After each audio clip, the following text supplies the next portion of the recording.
Kalau orang Minangkabau itu sudah pandai mengaji agama, pandai mengaji adat, pandai mengaji peraturan perundang-undangan, maka dia akan hidup berkembang dengan kareh dak tatakik lunak dak tasudu.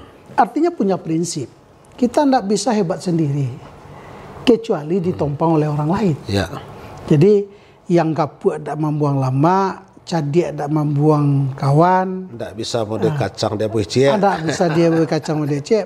Negeri yang besar ini kita bersama-sama lah.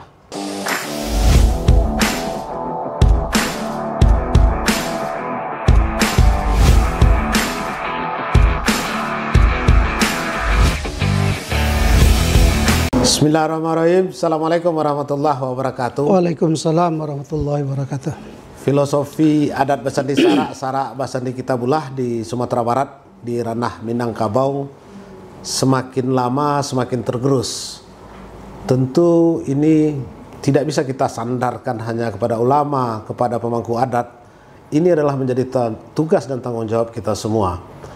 Untuk itu kita akan coba bedah bersama Kepala Kementerian Agama Kabupaten Solok, Bapak Haji Zulkifli.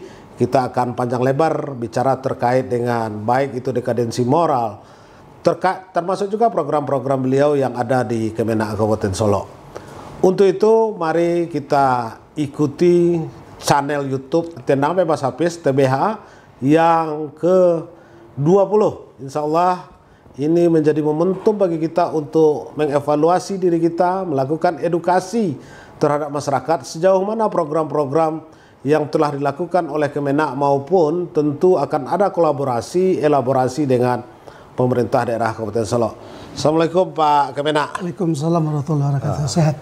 Alhamdulillah Pak Kemenak sehat ini. Alhamdulillah sehat. Kita bincang-bincang dikit ini Pak, mumpung memang sekaligus kita ingin sosialisasikan program-program dari Kementerian Agama.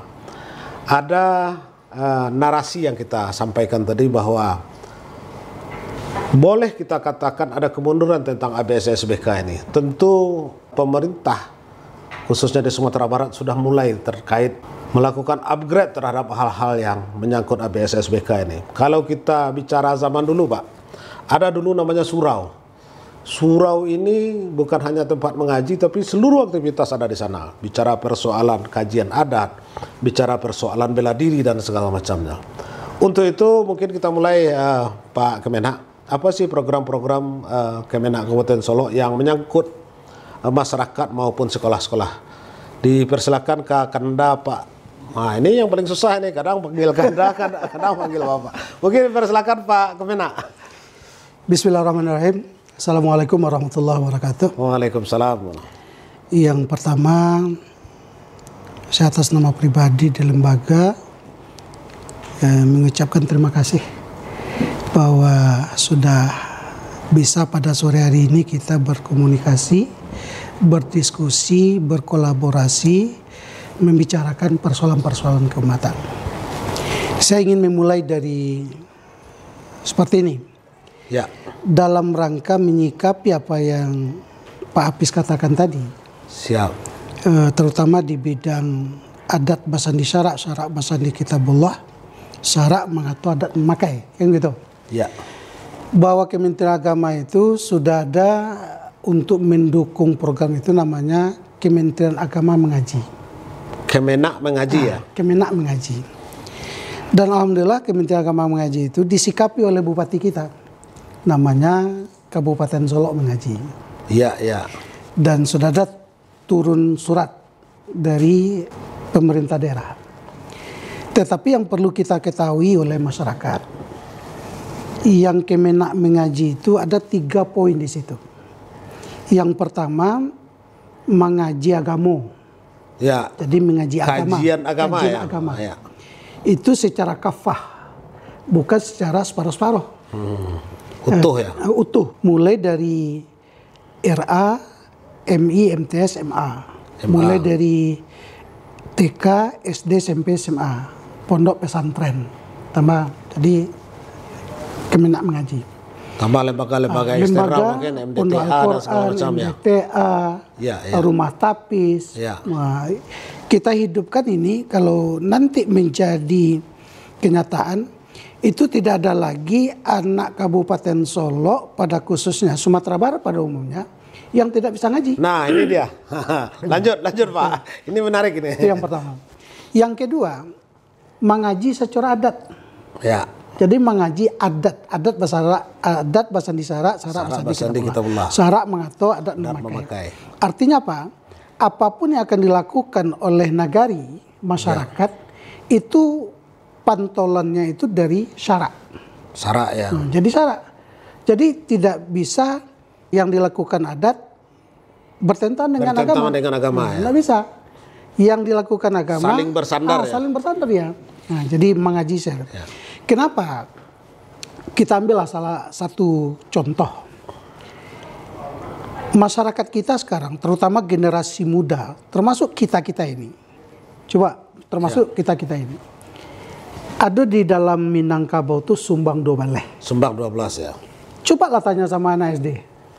Mungkin tak paham. Jangankan anak SD, tanya pada masyarakat Sumbang 12. Walaupun sudah ada belajar BAM ya. Sudah tapi yang belum menyentuh. Belum menyentuh. Nah, nanti kita di Sumbang 12 itu diantaranya ya.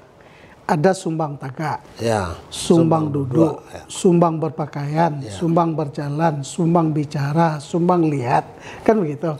Nah, kalau sumbang 12 ini dipahami oleh generasi muda kita, anak-anak kita, akan terbangunlah karakter. Akan terbangun karakter, perilaku, akhlak masyarakat kita. Orang Minangkabau kan dihargai dengan akhlaknya. Dengan budi pekertinya. Etikanya. Attitude-nya. Coba di Minang itu ada istilah pantunnya seperti ini. Dek ribui rabah lapadi. Di tuayana orang sarwaso. Idui ko indak babudi, duduk tagak kamari bedo. Artinya apa? Duduk tak semua rendah aja kawan. Tagak tak semua tinggi. Nah, kita ingin mengembalikan itu. Jadi kita ingin mengembalikan itu. Tentu prosesnya cukup lama. Nah, cukup lama. Setelah itu misal nilai-nilai Minangkabau itu. Malu, raso, pareso, arif, bijaksana. Kini orang tidak ada malu lagi. Kadang-kadang kita dulu kalau pai membawa anak gadis atau pai menonton, itu kan masyarakat semuanya lihat. Nah, saya yang dibawa, saya yang lihat rumah. Anak siapa? Anak siapa? Saya mamaknya. Malunya kan? Bakok di pelepeh.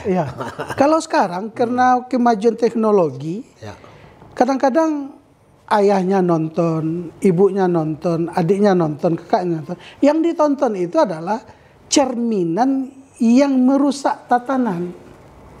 Baik soal pakaian, cara berbicara, cara bersikap, cara bergaul, segala macam. Ini menjadi tontonan. Nah, kita lupa dengan itu.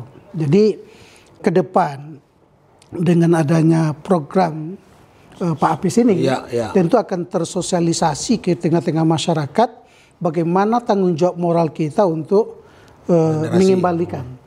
Nah, yang ketiga, kenapa Kemenak mengaji atau Kabupaten Solo mengaji? Setelah dia tahu dengan agama secara kafah, tahu secara adat secara baik utuh, yang ketiga itu adalah mengaji secara peraturan perundang-undang yang berlaku. Jadi nanti ada Polresnya di situ, ada kejaksaannya di situ, ada pengadilan negerinya di situ, pengadilan agamanya di situ, ada PKUA-nya di situ. Nah, saya ambil contoh lah di Kementerian Agama lah. Misalnya yang tersangkut dengan Kementerian Agama itu adalah hukum perkawinan. Itu kadang-kadang masyarakat yang dia tanya itu sah buku nikahnya, bukan sah nikahnya. Ini kan suatu hal yang tabu itu. Seharusnya kan begini, sah nikah jadi dapat buku nikah yang sah, tercatat dia.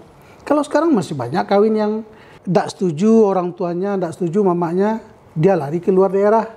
Setelah nanti sampai di luar daerah, bagaimana caranya dia katanya sudah nikah. Maka ada program nikah massal diulang kembali ya. Kan masa orang Minangkabau nikah massal. Jadi ini jadi kalau orang Minangkabau itu sudah pandai mengaji agama, pandai mengaji adat, pandai mengaji peraturan perundang-undangan, maka dia akan hidup berkembang dengan kareh dak tataki lunak dak tasudu. Artinya punya prinsip dalam hidupnya. Tapi kalau enggak, kita diwarnai bukan mewarnai. Ya. Coba lah lihat tokoh-tokoh kita dulu. Pak Natsir umpamanya, yang lahir di Alam Panjang. Ya. Buya Hamka di Maninjau. Agus Salim, segala macamnya. Itu kan orangnya punya prinsip. Pak Hatta punya prinsip. Jadi, kenapa prinsip? Tungku tiga sajarangan. Tali tiga pilit. Jadi artinya ada di situ umaranya, ada situ ulamanya, ada di situ cendekiawannya. Jadi ini yang perlu kita galakkan, perlu kita gali, dan perlu kita sosialisasikan ke tengah masyarakat. Itu Pak Pes. Ya, makasih Pak Kemenak. Kemudian kolaborasi dengan pemerintah daerah sejauh ini gimana nih Pak? Kalau kita dengan pemerintah daerah itu ibarat kuku dengan daging ya? Daging. Iya, iya. Ibarat dua sisi mata uang. Jadi sebenarnya Kementerian Agama itu mendukung, membantu program pemerintah daerah di bidang agama. Ya. Nah, jadi yang perlu kita pahami bahwa Kementerian Agama itu adalah membantu presiden, membantu gubernur, membantu bupati meningkatkan pembangunan sumber daya manusia terutama di bidang keagamaan. Bahkan sekarang saya berterima kasih kepada Pak Presiden kita, Pak Menteri Agama kita, dengan adanya BPIH, Badan Pengelola Haji, ya. Itu betul-betul terbantu. Jadi masyarakat itu sekarang, kalau biasanya Menteri Agama yang mengurus umpamanya, tambah DPR, tambah menteri-menteri lain, sekarang sudah ada badan. Badan khusus ya? Badan khusus. Jadi betul-betul pelayanan ibadah haji itu dikeroyok bersama-sama. Di mana yang kekurangannya kita perbaiki, di mana kelemahannya kita bagusin. Nanti masyarakat itu terlayani dengan baik. Alhamdulillah kalau kita lihat kemarin pelaksanaan ibadah haji tahun ini dengan programnya Pak Prabowo, Menteri Agama, Gubernur, Bupati, tidak ada keluhan masyarakat, aman-aman saja. Nah, ini salah satu program yang harus kita, apalagi Pak Prabowo sekarang dengan Menteri Agama ingin membuat perkampungan jamaah haji di Arab Saudi. Di Arab Saudi ya. Nah, kalau ini terjadi nanti jamaah hajinya nyaman, kita tidak lagi setiap tahun mengurus hotel karena sudah ada hotel kita. Bukan saja jamaah haji, bahkan jamaah umrah itu sudah bisa menyewa hotel dengan murah kan? Pelayanannya dengan baik karena sudah didirikan perkampungan. Sudah didirikan perkampungan. Nah, setelah itu apalagi yang diharapkan oleh Menteri Agama itu adalah kesempurnaan ibadah haji. Karena menabung sudah lama, orang-orang tua kita itu kan dia pelaksanaan hajinya sesuai dengan aturan-peraturan regulasi pemerintah. Yang kedua, ilmunya sesuai dengan aturan manasik yang diberikan oleh Kementerian Agama. Yang ketiga, pelayanannya prima. Kalau sudah pelayanan prima, nanti dia kembali menjadi haji mabrur. Nah, inilah. Karena nggak ada lagi yang dipikirkan, hanya fokus pada soal ibadah. Kalau sekarang pemerintah daerah transportasi disiapkan, makan jamaah sampai ke embarkasi disiapkan, pulang diambil lagi, kan suatu pelayanan yang luar biasa. Nah, ini. Saya tadi berpikir ini bukan lagi dengan Kemenak saya bicara ini, rasa-rasanya dengan Dirjen Kementerian Agama. Nah, kita kembali ke Kabupaten Solok, Pak. Di tahun 90-an dan sampai 2005 itu apa yang Pak Kemenak sampaikan tadi kan didorong dan dibantu regulasi oleh waktu itu kita kalau tidak salah Pak Bupatinya Pak Gamawan Fauzi. Beliau terbitkan 2 perda. Perda pertama adalah perda wajib berpakaian muslim dan muslimah. Kemudian yang kedua perda yang beliau lahirkan adalah wajib baca tulis Al-Quran. Nah, ini implementasinya saya kira kemarin itu luar biasa, tahun 90 sampai 2005 itu luar biasa ketika Pak Gamawan mimpin. Walaupun terjadi perdebatan yang kencang, kuat terhadap itu, tapi beliau tetap kukuh untuk menjalankan perda ini. Nah, implementasi dari 3 hukum tadi bisa enggak kita bantu dengan perda yang dilahirkan oleh pemerintah daerah nanti? Kalau menurut saya, perda yang dilahirkan oleh Pak Gamawan Fauzi, tokoh kita itu sudah cukup. Cukup ya. Tinggal lagi bagaimana komitmen kita untuk menjalankan perda. Mengefektifkan dan menjalankan. Karena sampai sekarang kan tidak dicabut oleh bupati yang terpilih setelah beliau. Setelah itu satu-satunya perda di Indonesia ini yang tidak menjadi perkara itu adalah perda kita. Karena kita tidak menamakan itu perda syariah. Ya. Nah, tulis baca Al-Quran, pakaian muslim dan muslimah, ada perda zakat. Bahkan kita sebenarnya berterima kasih kita kepada pemerintah daerah Kabupaten Solo yang telah dirancang oleh Pak Dr. Haji Gamawan Fauzi, yang beliau sempat menjadi bupati 2 periode, gubernur sampai menteri dalam negeri, bahkan sampai sekarang masih dipakai pikiran-pikiran beliau itu untuk Indonesia, bahkan untuk luar negeri. Nah sekarang kalau menurut saya ini bupati terpilih dan wakil bupati terpilih dan kita bersama mau enggak berkomitmen untuk menjalankan apa yang sudah ada di dalam perda. Kalau itu terlaksana, yang mempromosikan jilbab itu Indonesia. Itu Kabupaten Solo ya. Kabupaten Solo. Yang tulis baca Al-Quran Kabupaten Solo. Yang zakat juga Kabupaten Solo. Maka menjadi ikonnya Sumatera Barat. Nah, persoalan kita sekarang, mau enggak kita? Kalau mau, ayo. Mesti ada political will di sini ya. Political will.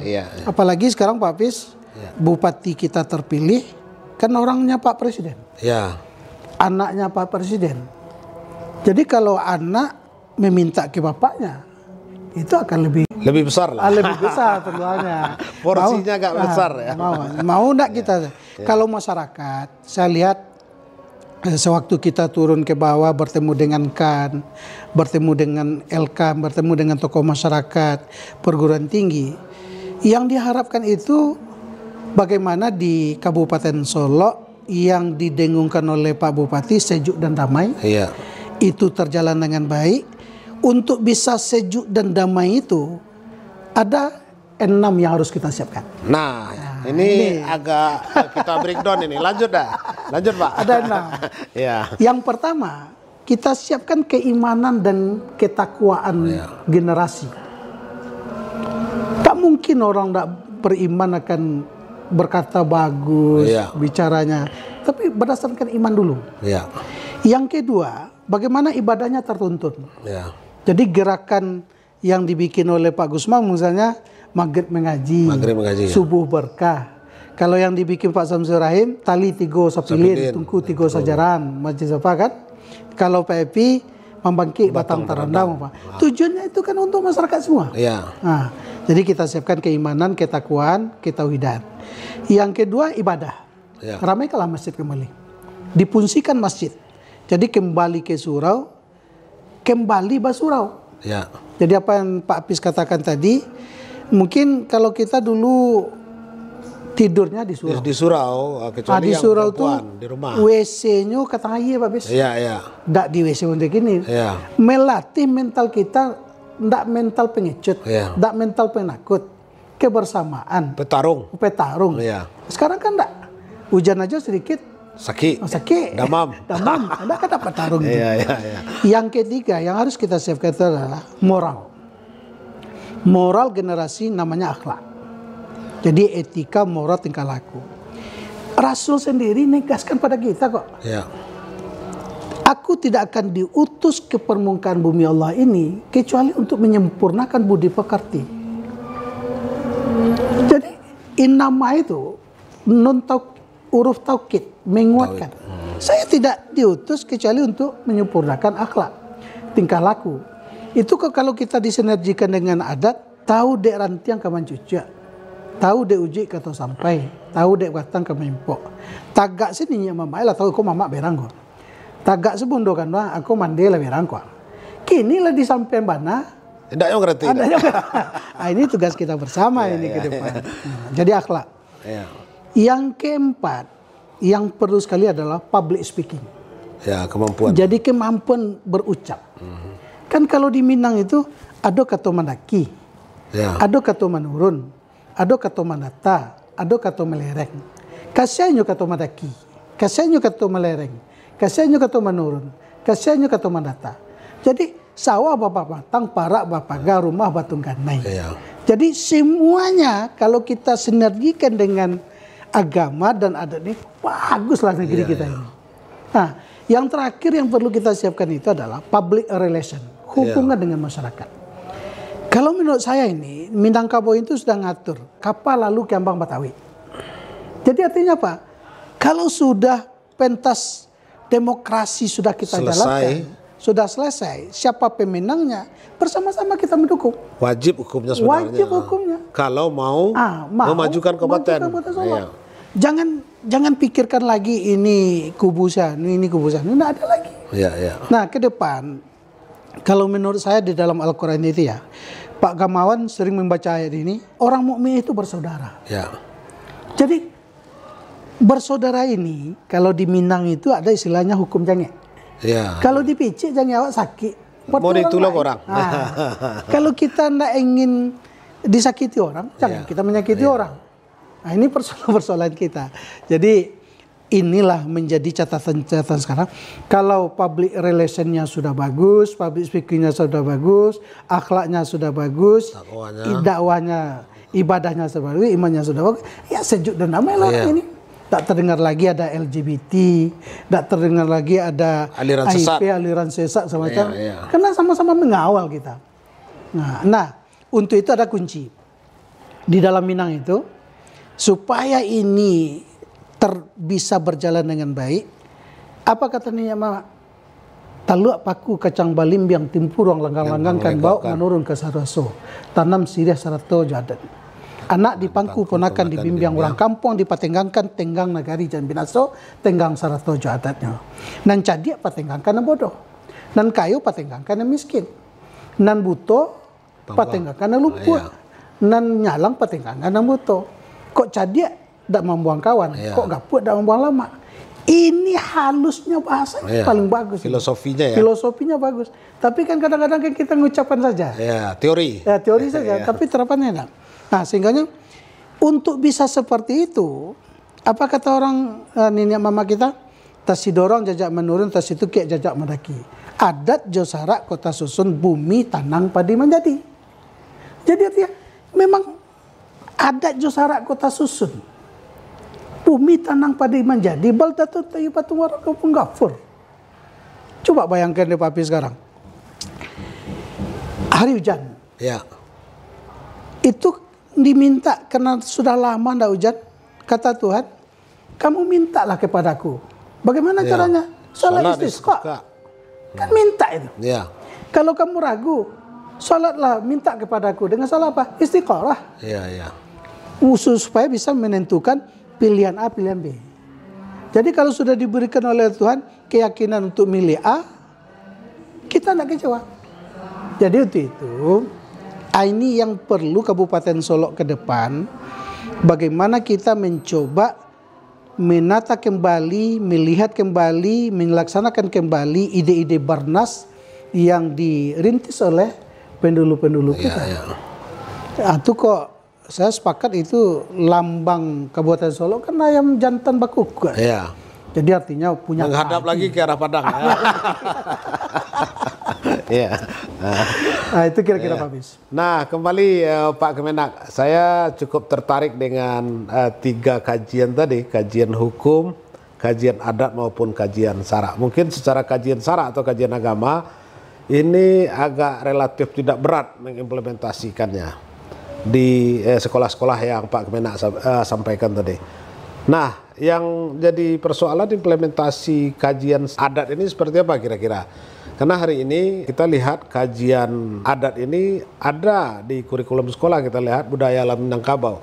Tapi kan secara substantif itu belum menyentuh kepada perilaku tadi. Apakah ini perlu perbaikan kurikulum dan segala macamnya ini? Kalau kecenderungan anak-anak sekolah justru menghafal bukan melakukan praktek. Nah, ini mungkin ada apa inovasi atau ide baru dari Pak Kemenak.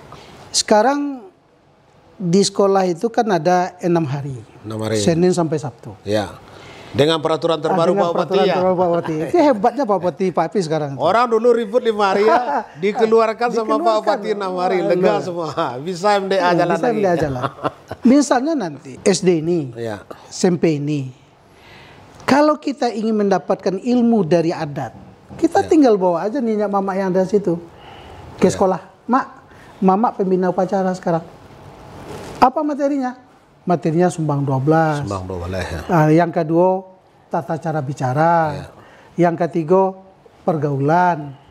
Sudah itu, Ba menjadi Rang Sumando kalau kami lah apa. Itu kan tak pakai kos. Ya. Itu satu. Yang kedua, kalau ada dari polisi umpamanya. Ya. Pak polisi, kami sudah nyampaikan ini penyakit generasi muda begini-begini. Tapi karena kami sudah bertemu setiap hari dengan anak-anak kami, tidak hasil lidah kami lagi. Ya. Tapi dengan polisi gagah beraninya pakaian seragam, ya. TNI pakaian seragam, kejaksaan pakaian seragam, pengadilan pakaian seragam, masuk ke situ sudah lain ceritanya. Ya. Edukasinya lebih pas ya. Lebih pas. Ya. Nah, jangan selama ini kita kan berpikir seolah-olah madrasah, pondok pesantren itu tanggung jawab pimpinan dan guru. Ya. Padahal tanggung jawab kita bersama. Misalnya Kak Pak Pis sekarang anggota Dewan. Pak Dewan, ini perlu pencerahan ini ke SMP kami. Pak Dewan hadir di situ kan? Ya. Menyampaikanlah program-program pemerintah daerah. Kan tak pakai kos. Ya. Paling-paling kosnya kopi sekali. Lontong sekali. Tambah next. Kan biasa saja. Iya. Setelah itu Pak Pis, saya sekarang itu sedang menyusun buku. Judul buku itu adalah Sumbang Dua Baleh Menurut Perspektif Islam. Ya. Nanti saya cetak buku itu, saya minta ke Pemda, diberikanlah kepada anak SD, TK, SMP, SMA. Jadi dia bisa baca di rumah, oh ini Sumbang 12 ya. Ya. Karena saya kan sekarang termasuk aktif di BKMT, Majelis Taklim. Saya tanya sama mama itu, tahu nggak Sumbang 12? Senyum aja dia tuh. Ya. Dikatakan nggak tahu ya. Karena mungkin soal edukasi nih, soal sosialisasi dan edukasi. Ya. Jadi ke depan tentu dukungan dari DPRD, dari pemerintah daerah, dari kita bersama, bagaimana menjadikan Kabupaten Solo itu menjadi sejuk dan damai, yang agamis, yang budaya, segala macamnya.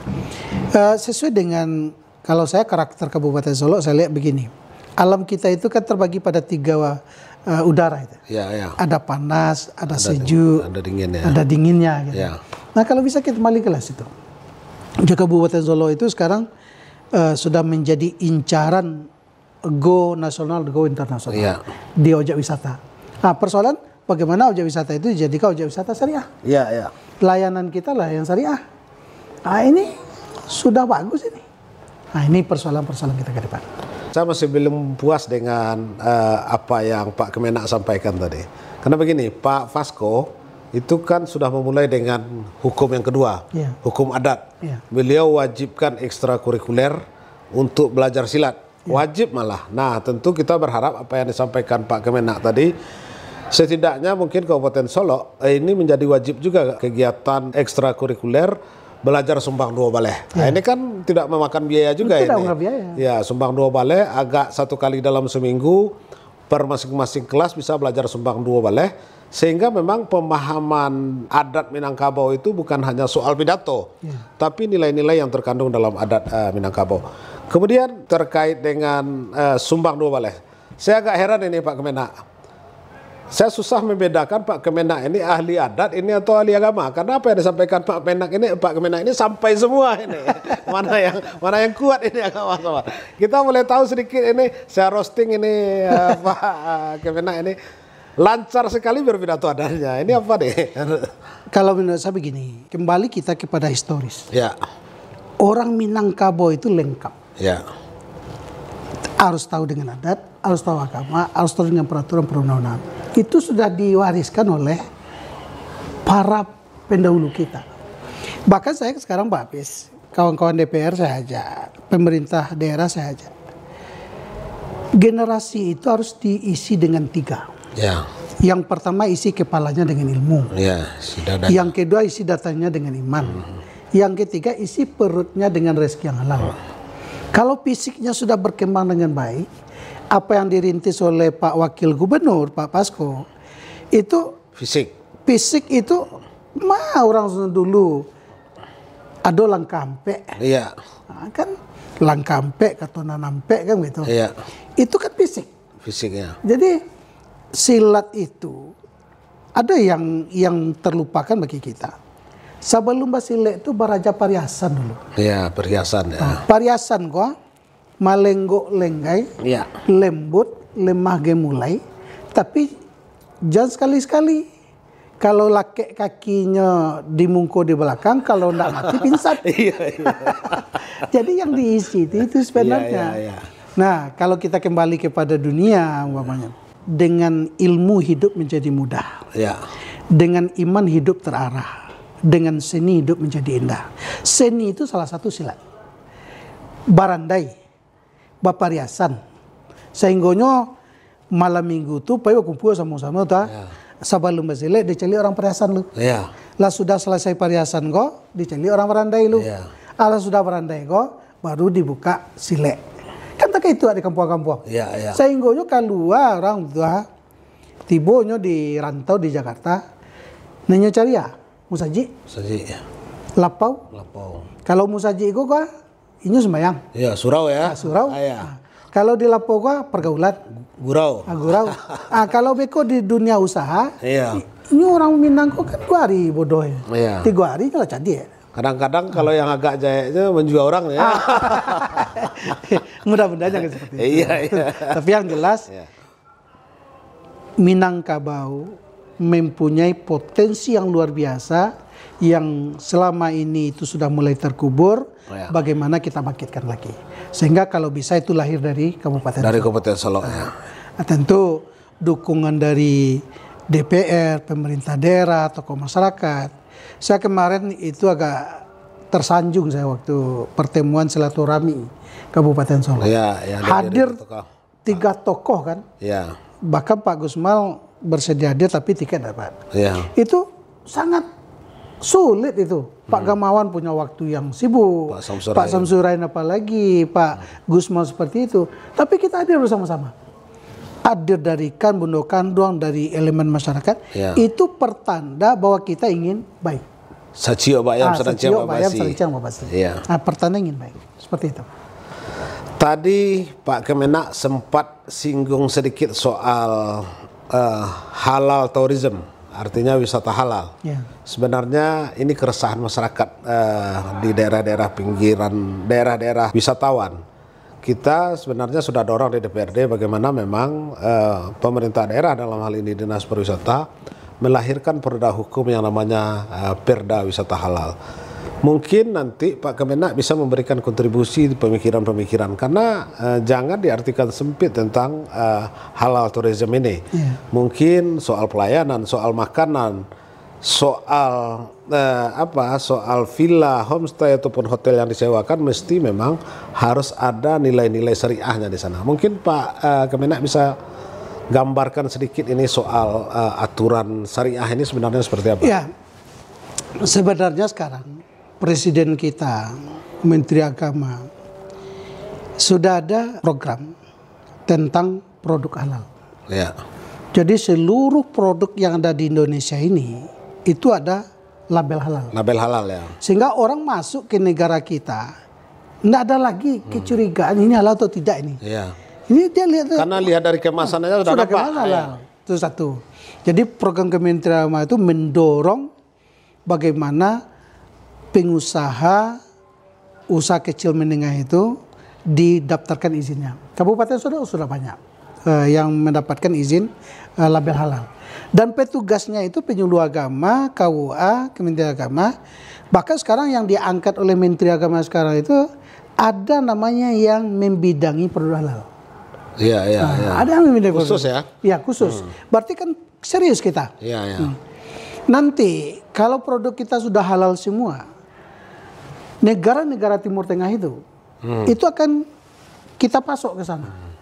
Luar biasa itu. Apalagi kalau ini bisa diambil oleh Kabupaten Solo, lebih bagus lagi. Kita barang mentahnya kan sangat banyak sekali. Yang kedua, di objek wisata itu kita sudah bahasa-bahasa agama itu sudah ada. Misalnya Anda boleh masuk, buktikan dengan surat pernikahan. Yang kedua, ingat larangan agama. Azabnya untuk kita bersama. Jadi itu sudah diimbau. Mestinya harus satu frekuensi dengan pelaku wisata. Dengan pelaku wisata. Setelah itu yang saya lihat lagi, jalan kita itu kalau bisa, kemarin saya dengan Pak Wagub, dengan Pak Bupati bertemu di Singkara, saya katakan, Pak Wagub, Pak Bupati, hanya tinggal satu Kabupaten Solo ini. Apa itu Buya katanya? Jalan. Jalan getek-getek. Jalan getek. Coba lihat 2 tahun terakhir kan, dari Alam Panjang lebaran itu, macetnya sampai ke Talang ditempuh dengan 4 jam. 4 jam. Ya. Padahal kalau normal aja kan 30 menit 30 atau 1 jam. Ya. Nah, saya pernah pulang dari kampung, itu berangkat jam 3:30 sampai jam 10 di Solo. Nah, ini kalau mau menjadikan Kabupaten Solo sebagai objek wisata syariah, yang perlu kita benahi itu adalah jalan harus 2 jalur. Ke Danau Talang, ke Danau Bawah, Danau Atas, Danau termasuk Singkara, termasuk Danau Ujung Ladang. Kan banyak itu danau. Ya? Kalau keindahan alam kita jauh lebih indah daripada lain. Yang kedua, Swissnya Indonesia. Swissnya Indonesia. Kita kota salju tanpa salju. Nah, yang ketiga itu adalah layanan kita harus mindset kita berubah. Kalau kita kan kadang-kadang tidak, namanya ada bahasa di sarak bahasa di kita belah, tapi terjadi juga kehilangan, perilaku yang tidak baik. Ya. Ini perlu kita kawal. Nah, ini perlu kita kawal. Dan ketiga tentu ada edukasi terhadap pelaku usaha, homestay, hotel, villa-villa, termasuk makanan ini kita adakan. Kalau bisa ini Pak Apis sebagai anggota Dewan, karena Pak Bupatinya bagian dari Pak Apis, ini diberi masukan kepada pemerintah daerah kita. Bagaimana kita mencoba menyiapkan berlambat-lambat. Apalagi Presiden kan konsentrasi untuk itu. Nah, bahkan menurut saya ini ke depan, di samping wisata halal yang kita lakukan, pendidikan harus kita genjot. Dengan angka yang di periode sebelumnya kita sangat jauh di bawah dengan angka 17 di Sumatera Barat. Artinya nilai pendidikan kita berdasarkan data BPS itu sudah jauh di bawah sekali. Mestinya tentu ini menjadi catatan penting bagi kita untuk memperbaiki kualitas pendidikan itu, Pak Kemenak. Kita berharap di masa kepemimpinan Pak John Pandu dan Pak Chandra, termasuk lintas sektoral yang ada, Kemenak yang kan termasuk juga penilaian MA dan MTS-nya. Tentu ini bersama-sama kita lakukan, termasuk SD-SD Tafis yang ada. Saya kira ini perbincangan kita yang cukup alot, hangat, diskusinya menarik, dilakukan pengayaan. Terakhir kita minta closing statement dan harapan dari beliau terhadap masyarakat Kabupaten Solo maupun harapan-harapan untuk Kabupaten Solo. Silakan Pak Kemenak. Bapak-bapak dan ibu-ibu hadirin yang berbahagia, tentu bangsa yang hebat, negeri yang hebat, kampung yang hebat tidak akan terwujud kecuali dengan 4 hal. Yang pertama, kita harus membangun komitmen bersama. Jadi membangun komitmen bersama, baik DPR sebagai legislatif, pemerintah sebagai yudikatif, semacamnya, itu kita bangun. Setelah kita bangun komitmen bersama, yang kedua itu adalah berkomunikasi. Jadi barek sapika ringan sejenjang. Kita komunikasikan. Tidak ada barek dan tidak tapiko, tidak ada ringan dan tidak sejenjang. Yang penting jangan miskomunikasi. Yang ketiga itu yang perlu kita ke depan itu adalah berkoordinasi.